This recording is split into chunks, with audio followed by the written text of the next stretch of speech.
Good afternoon. Welcome to PLC Nuts and Bolts for 8th grade Math 1. Your agenda today looks like this. We're going to spend some time exploring updates to your curriculum documents. We'll review the PLC process, and then you'll have the rest of the evening to plan Unit 1. Some changes that were made to the curriculum this year. The year-long map changes have been made to the order and pacing of the units. The major shifts that were made, there are now 5 units instead of 6. The first unit's relationships and reasoning has been removed. The 8th grade expressions and equation standards have also been removed with the exception of 8th grade EE8, which remains. iCurio and Define STEM have been removed from Stage 3 of your documents. We no longer use these as a resource in Cabarrus County. And relevant CMP3 resources have been added to Stage 2 and Stage 3 where appropriate to help you incorporate this resource into your planning. You can access the 8th grade year-long map here to look at further changes, and these links here will help you drill into the actual unit plans. The PLC process in Cabarrus County Schools is closely aligned to our curriculum. We have a Stage 1, Stage 2, and Stage 3 conversation that we're going to discuss briefly today. These are aligned to Stage 1, Stage 2, and Stage 3 of your curriculum. This is a link to the PLC Toolbox. In the PLC Toolbox, you will find all manner of documents and forms that we provide to help you with the process and your conversation. We begin with the Facilitator's Corner. Here you can find helpful tools such as an agenda template or the PLC conversation checklist.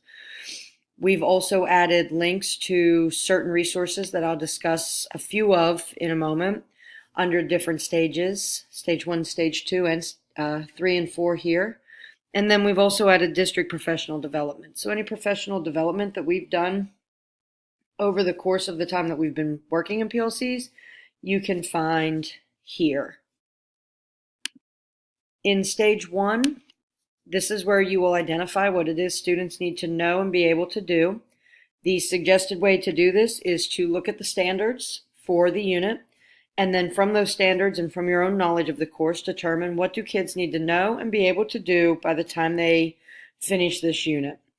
Once you have your know and do chart generated, compare this to the knows and do's on the unit organizer for Cabarrus County Schools. This is a great way to, one, review your knowledge, but also review our documents.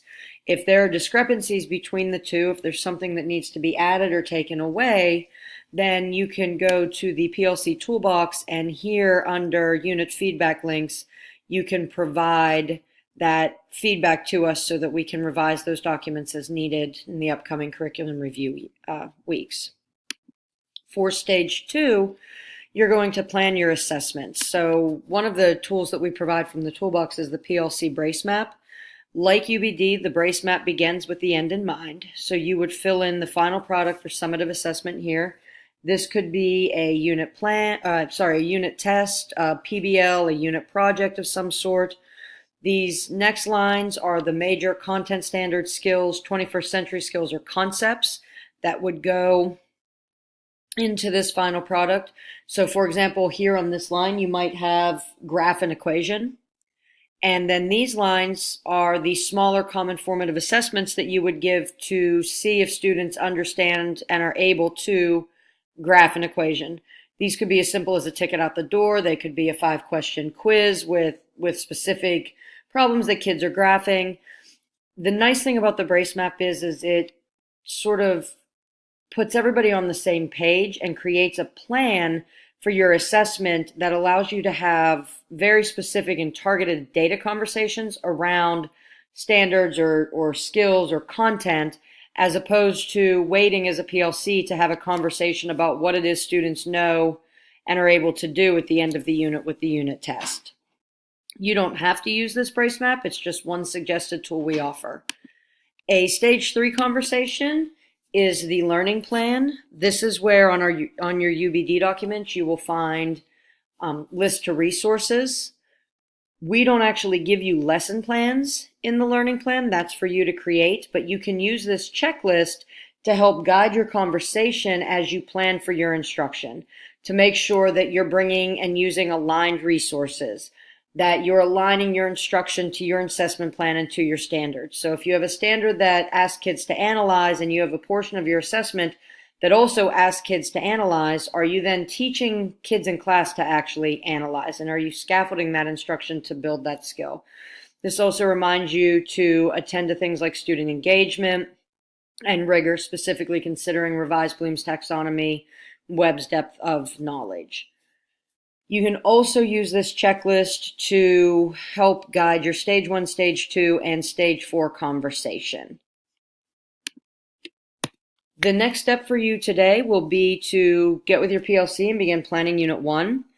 We suggest that you start by revisiting and revising the norms for the upcoming year and then hang those in your classroom or meeting space as a reminder. And then you can jump right into planning Unit 1 by creating a no-do chart or using the unpacking document for Stage 1, creating an assessment plan for Stage 2, and then beginning to identify the resources from Stage 3 that align to your instructional plan that you want to use. Thank you for joining us, and if you have any questions, please feel free to email me. Have a nice day.